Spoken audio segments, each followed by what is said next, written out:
विदर्भामध्ये काही ठिकाणी पावसाची शक्यता. जळगाव, अहिल्यानगर, धुळे, नाशिकमध्ये विजांच्या कडकडाटासह पावसाचा अंदाज. तळ कोकणात पावसाच्या हलक्या सरी, यामुळे आंबा काजू उत्पादक शेतकरी धास्तावले. जळगाव जिल्ह्यामध्ये अवकाळी पावसाची हजेरी. गहू, हरभरा आणि मका पिकांना पावसाचा फायदा होणार. नववर्षाच्या स्वागतासाठी रायगड जिल्हा प्रशासन सज्ज. येणाऱ्या पर्यटकांना वाहतूक कोंडीचा सामना करावा लागू नये यासाठी वाहतूक नियमामध्ये मोठे बदल. अवजड वाहतूक राहणार बंद. नव्या वर्षामध्ये शिक्षकांच्या पगाराला होणार विलंब. लाडकी बहीण योजनेमुळे पडला तिजोरीवर ताण. 2 ते 3 दिवस उशीर होण्याची शक्यता. व्यावसायिक अभ्यासक्रमांना प्रवेश घेतलेल्या मराठा समाजातील विद्यार्थ्यांना दिलासा. EWS प्रमाणपत्र सादर करण्यासाठी 2 महिन्यांची मुदतवाढ. उच्च आणि तंत्रशिक्षण मंत्री चंद्रकांत पाटील यांची घोषणा. राष्ट्रीय चिन्हांचा गैरवापर केल्यास 5 लाखांचा दंड. कायद्यात बदल करण्याचा प्रस्ताव तयार. वेदनारहित वैद्यकीय उपचारासाठी सुई विरहित शॉक सिरिंज. सुई नसलेले इंजेक्शन मुंबईतील IIT संशोधकांनी केलं विकसित. या शॉक सिरिंजमुळे शरीरात वेदना विरहित आणि सुरक्षितपणे औषध पसरवता येतं. नवीन वर्षात जे रुग्णालय यंत्रमानव शस्त्रक्रिया होणार. डॉक्टर, परिचारिका आणि तंत्रज्ञांना याचं प्रशिक्षण देण्याचं काम सुरू. आदिवासी बांधवांचा गावठी उपचार आयुर्वेद औषधांमध्ये समाविष्ट करण्यासाठी प्रयत्न करणार.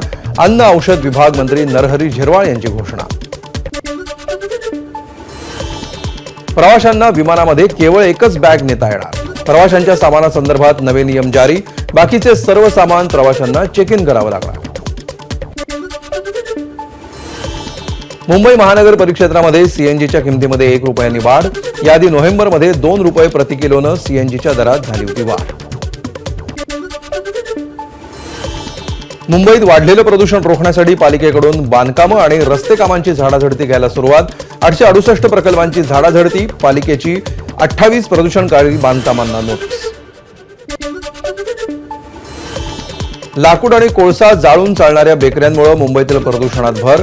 बेकऱ्या बंद करण्यासाठी MMPCB आणि पालिकेच्या पर्यावरण विभागाच्या हालचाली सुरू. मुंबईतील 276 बेकऱ्यांवर पालिकेच्या पर्यावरण विभागाची नोटीस. बीडमध्ये एका व्यक्तीच्या नावावर 9 अब्ज रुपयांचा व्यवहार. जिल्ह्यामध्ये महादेव ॲपच्या माध्यमातून कोट्यवधींचा घोटाळा. व्यवहारांचं कनेक्शन मलेशियापर्यंत. सुरेश धस यांचा दावा. मसाजोगचे सरपंच संतोष देशमुख यांच्या हत्येच्या निषेधार्थ लातूरच्या रेणापुरात आक्रोश मोर्चा. संतोष देशमुखांची मुलगी आणि मुलगा मोर्चामध्ये सहभागी. मसाजोगचे सरपंच संतोष देशमुख हत्या प्रकरणाला 18 दिवस पूर्ण. CID कडून आरोपीच्या चौकशीला सुरुवात. मारेकऱ्यांना पकडण्याचं आश्वासन दिलं जातं, मात्र प्रत्यक्षात कारवाई होत नाही. त्यामुळे CID कडे तपास सोपवून काहीही फरक पडणार नाही. खासदार बजरंग सोनवणे यांचा आरोप. बीडच्या मसाजोगचे सरपंच संतोष देशमुख हत्या प्रकरणी सर्वपक्षीय नेत्यांचा शनिवारी मूक मोर्चा. संतोष देशमुख यांची हत्या म्हणजे माणुसकीची हत्या अशा आशयाचे बीडमध्ये बॅनर्स. सर्वपक्षीय मोर्चाच्या पार्श्वभूमीवर बीडमध्ये चोख बंदोबस्त. 400 अंमलदार, वाहतूक पोलीस, वरिष्ठ पोलीस अधिकारी, SRPF यासह अतिरिक्त बंदोबस्त तैनात असणार. वाहतुकीतही बदल. सरपंच संतोष देशमुख यांना न्याय मिळावा यासाठी अनेक नेते उद्या मोर्चामध्ये सहभागी होणार. यामध्ये बजरंग सोनवणे, सुरेश धस, जितेंद्र आव्हाड, छत्रपती संभाजीराजे भोसले आणि मनोज जरांगेंसह अनेक नेत्यांचा सहभाग. सरपंच संतोष देशमुख हत्या प्रकरण. आरोपी विष्णू चाटेला 6 जानेवारीपर्यंत पोलीस कोठडी. बीडच्या सरपंच हत्या प्रकरणामध्ये दोषींवर कारवाई व्हावी. माजी गृहमंत्री अनिल देशमुख यांची मागणी.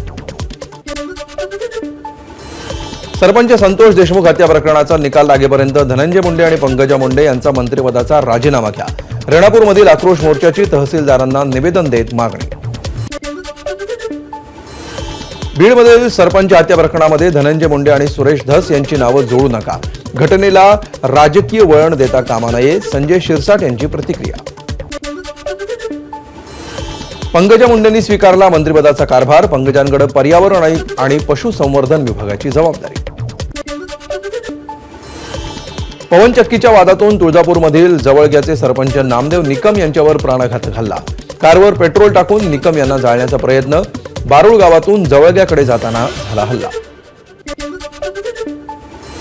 तुळजापूर सरपंच हल्ल्याप्रकरणी पोलीस ऍक्शन मोडवर. तपासासाठी 3 पथकं तयार केल्याची पोलीस अधीक्षक संजय जाधव यांची माहिती. पवनचक्की वादातून हल्ला झाला का याची तपासणी केली जाणार. तुळजापूर तालुक्यातील सरपंच हल्ला प्रकरणामध्ये कठोर कारवाई केली जाईल. जिल्हा पोलीस अधीक्षक संजय जाधव यांची माहिती. या प्रकरणामध्ये मनुष्यवधाचा प्रयत्न या कलमान्वये गुन्हा दाखल. तुळजापूर सरपंच हल्ला प्रकरणी पोलीस ऍक्शन मोडमध्ये. 4 अज्ञात आरोपींविरोधात गुन्हा दाखल. महिनाभरापूर्वी पवनचक्कीच्या ठेकेदारासोबत झाला होता वाद. या वादातून सरपंचांवर हल्ला झाल्याची शक्यता. नांदेडमध्ये तरुणाचा उच्छाद. हॉर्न का वाजवला म्हणून चालत्या गाडीच्या टपावर चढून चालकाला केली मारहाण. घटनेचा व्हिडिओ व्हायरल. धुळ्यातील अक्कलपाडा धरणाच्या डाव्या आणि उजव्या कालव्याच्या सिमेंट काँक्रीटचं अस्तरीकरण करण्याविरोधात कृती समितीचं धरणं आंदोलन. अस्तरीकरणामुळे शेतकऱ्यांचं मोठ्या प्रमाणावर नुकसान होईल असा दावा. एसटी कोऑपरेटिव्ह बँकेत सुरू असलेल्या गैरव्यवहार प्रकरणी एसटी कर्मचारी आक्रमक. बँकेत अनागोंदी कारभार सुरू असल्याचा आरोप करत पुण्यात कर्मचाऱ्यांचं आंदोलन. भिवंडीतील जुगार मटका अड्ड्यावर पोलिसांची कारवाई. पोलिसांना पाहता जुगार खेळणाऱ्यांची पळापळ. 10 जण पोलिसांच्या ताब्यात. आरोपीकडून 5,180 रुपयांचा मुद्देमाल जप्त. वाशिमच्या कारंजामध्ये परराज्यातील विक्रीसाठी आणलेली विदेशी दारू वाहनासह जप्त. 8,50,000 रुपये किमतीचा मुद्देमाल जप्त. राज्य उत्पादन शुल्क विभागाची कारवाई. पुण्यातील स्वारगेट बस स्थानकामध्ये गर्दीचा फायदा घेत सोन्या चांदीचे दागिने चोरणाऱ्या 2 महिलांना पोलिसांनी केली अटक. दुर्गा उपाध्याय आणि लक्ष्मी सकट अशी या महिलांची नावं. 7 लाख रुपयांचं बक्षीस असलेल्या जहाल माओवाद्यानं गोंदिया पोलीस दलासमोर केलं आत्मसमर्पण. देवा उर्फ अर्जुन उर्फ राकेश सुमडो मुडाम असं आत्मसमर्पण केलेल्या माओवाद्याचं नाव. जबलपूर ते इटारसी दरम्यान तरुणानं ट्रेन कोचच्या खाली चाकांजवळ बसून केला 250 किलोमीटर प्रवास. पैसे नसल्यामुळे जीवघेणा प्रवास केल्याची माहिती. तरुण रेल्वे पोलिसांच्या ताब्यात. चौकशी सुरू. ग्वाल्हेरच्या बहुदापुरामध्ये आरटीओ कॉन्स्टेबलवर ईडीची धाड. 54 किलो सोनं आणि 10 कोटींची रोकड. 2.5 किलो चांदी जप्त. आरटीओच्या सौरभ शर्माच्या घरावर ईडीची छापेमारी. अनेक महत्वाची कागदपत्रही जप्त. चेन्नई बलात्कार प्रकरणी पोलिसांनी पीडितेची ओळख उघड केली. तांत्रिक बिघाडामुळे एफआयआर लीक झाल्याची दिली माहिती. पीडितेची ओळख उघड झाल्यामुळे अण्णामलाई यांनी स्वतःला चापकाचे फटके मारून केला निषेध. 26/11 हल्ल्यातील आरोपी आणि लष्कर ए तोयबाचा उपप्रमुख अब्दुल रहमान मक्कीचा हृदयविकाराच्या झटक्यानं मृत्यू. मक्कीला जागतिक दहशतवादी म्हणून घोषित करण्यात आलं होतं.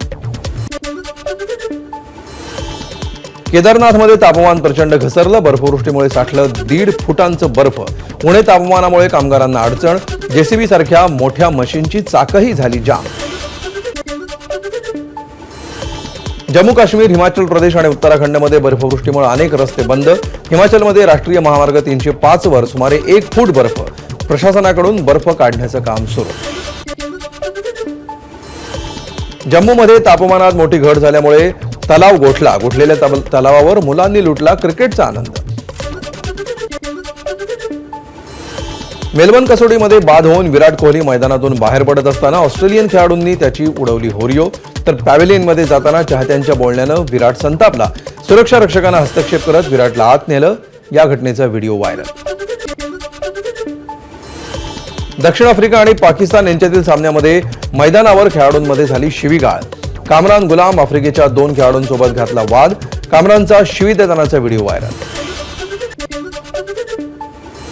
ऑस्ट्रेलिया विरुद्धच्या बॉक्सिंग डे सामन्यामध्ये भारताच्या पहिल्या डावामध्ये दुसऱ्या दिवसाचा खेळ संपला तेव्हा 5 बाद 164 धावा. भारत अजूनही 310 धावांनी मागे. फॉलोऑन वाचवण्यासाठी भारताला 111 धावांची गरज. ऑस्ट्रेलियाच्या पहिल्या डावामध्ये 474 धावा. क्लब सदस्यता देऊन मेलबर्न क्रिकेट क्लबनं केलं सचिन तेंडुलकरला सन्मानित. एमसीसी हा ऑस्ट्रेलियातील सर्वात जुना क्रिकेट क्लब. एमसीसी कडून सध्या भारत ऑस्ट्रेलिया यांच्यातील 4थ्या कसोटी सामन्याचं आयोजन.